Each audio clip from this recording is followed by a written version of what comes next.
तरीके से चीज़ों को काम नहीं करने की वजह से ये सिचुएशन उत्पन्न हो रही है। हार्ट अटैक बोल रहे हैं, कल सिलेंडर देने के बाद कल जो 28 साल का लड़का सब्बू शाह जो है साई माल्ला का लड़का का देहांत हुआ है, उस आप लोग कह रहे हैं कि हार्ट अटैक से हुआ है। ऑक्सीजन का मीटर जितना होना चाहिए उतना नहीं होकर के उसको कम बेसी करने वाला कोई नहीं था। वहाँ पर कोई स्टाफ अवेलेबल नहीं था जिनके बिना पे वो लड़का दम तोड़ा है। ये बिल्कुल गलत बात है, अगर कह रहे हैं तो बिल्कुल गलत बात बोल रहे हैं। कोरोना के दूसरे लहर ने कहीं ना कहीं सरकार और सरकारी तंत्र को पूरी तरह से झकझोर कर रख दिया है और समस्याएं खड़ी कर दी है आम जनमानस के सामने। आज हमारे साथ हैं वो शख्स जो उस पार्टी के जिला सचिव है जिसकी इस सूबे में सरकार है, झारखंड मुक्ति मोर्चा के जिला सचिव हमारे साथ हैं शानू सिद्दीकी।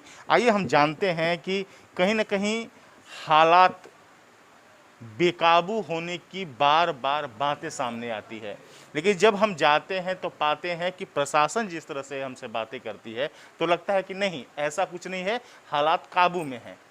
कहाँ पाते हैं शानू जी कि आज पलामू मुख्यालय का मेडिकल कॉलेज किस स्थिति में है? पूरी तरीके से पलामू का जो मेडिकल कॉलेज है पूरे तरीके से ध्वस्त है।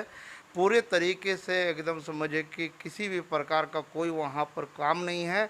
सारे अफसर एक दूसरे से बात को टाल मटोल कर करके चीज़ों को जो है पैनिक करने का कोशिश कर रहे हैं। सबसे बड़ी बात ये मैं बता दूं कि झारखंड मुक्ति मोर्चा के जिला कमेटी ने मुझे इस बात की जिम्मेवारी दी है कि हॉस्पिटल का निरीक्षण, हॉस्पिटल की सारी चीज़ें आपकी जवाबदेही है, सारे पेशेंट लोग को समझने की कोशिश कीजिए। और लगभग मैं पिछले 4 दिन 5 दिन से हम लगातार लोगों की मदद करते आए हैं और मदद करते आ रहे हैं।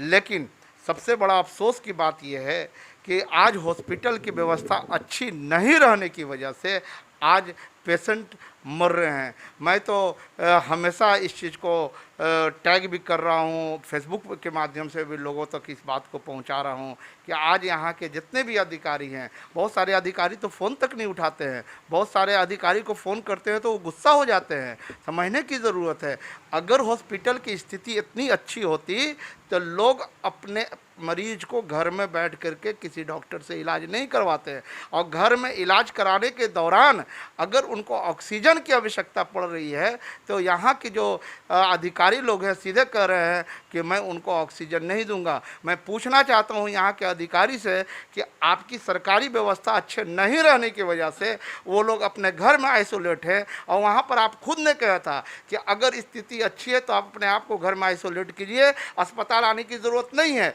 लेकिन घर में आइसोलेट है, फिर भी आप लोग उनकी स्थिति को नहीं समझ रहे हैं और उनको ऑक्सीजन देने का काम नहीं कर रहे हैं।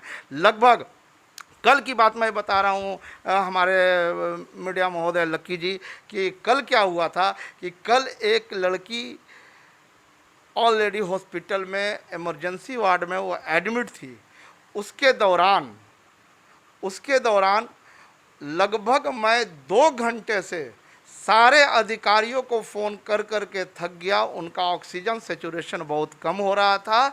लास्टली ऑक्सीजन मिला तो उसमें रेगुलेटर नहीं मिला। मैं इन अधिकारियों से पूछना चाहता हूं कि क्या ऑक्सीजन दे देने के बाद उनकी जिम्मेवारी ख़त्म हो जाती है? वहाँ पर डॉक्टर नहीं है। मैं सुपरिटेंडेंट को फ़ोन लगाया, सुपरिटेंडेंट कहे कि ठीक है मैं उसको देखता हूँ, लेकिन 2 घंटे तक सुपरिटेंडेंट भी नहीं देखे।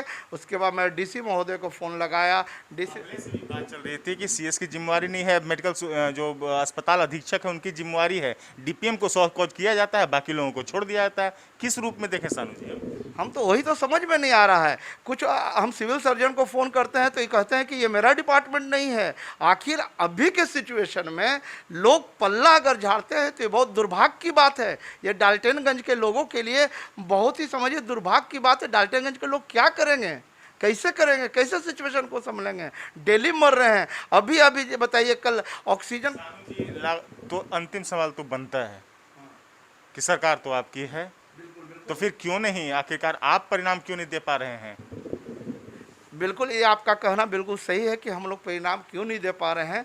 सरकार का पूरे तरीके से सरकार जो है पूरे भरपूर यहाँ पर चीज़ें सुविधा उपलब्ध मुहैया करा रही है, लेकिन यहाँ के अधिकारी लोग कहीं ना कहीं किसी वजह से मिसगाइड हो रहे हैं, जिसके बिना पे यहाँ पर के लोग सुनने को लिए तैयार नहीं है। मैं तो बोलना चाहता हूँ लक्की जी कि बहुत बड़े बड़े यहाँ पर जो नेशनल पार्टी के लोग हैं, जो प्रतिनिधि यहाँ पे बने हुए हैं, वो अपना घर में बैठ कर करके शादी का सालगिरह मना रहे हैं। ये सिचुएशन शादी का सालगिरह मनाने का है, लोग मर रहे हैं, आप शादी का सालगिरह मना रहे हैं। मैं तो ये सोचना चाहता हूँ सिर्फ इस तरीके से आगे कुछ कार्रवाई करवाएंगे?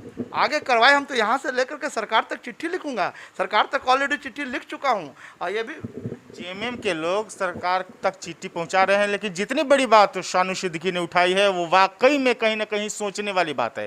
प्रशासन को चिंता करने की जरूरत है, क्योंकि रवैया कार्यतालिका में सुधार अगर नहीं लाया जाता है तो अब धीरे धीरे आक्रोश बढ़ेगा। क्योंकि तमाम ऐसे युवा, अमन पांडे हों, गुरबीर गोलू हों या फिर आपके सन्नी शुक्ला हों, तमाम लोग इस बात का जिक्र कर रहे हैं कि शानू सिद्दीकी हमेशा से सक्रिय नजर आ रहे हैं, मदद के लिए खड़े नजर आ रहे हैं। और अगर इन युवाओं में इतना आक्रोश है और सरकारी तंत्र के खिलाफ इतना आक्रोश है तो लाजमी है कहीं ना कहीं कुछ गड़बड़ है। इसे कैसे सुधारा जाए, इसके लिए प्रशासन को चिंता करने की जरूरत है और सरकार को भी समझने की जरूरत होगी। अगर जेएमएम के नेता आपके सवाल उठाने लगे हैं तो लाजमी है आपको बड़ी कार्रवाई इस रूप में करनी होगी कि उस सिस्टम को कहीं ना कहीं दुरुस्त करना होगा, अगर आम जनमानस का जान बचाना है जो बार बार आप भरोसा दे रहे हैं उस पर।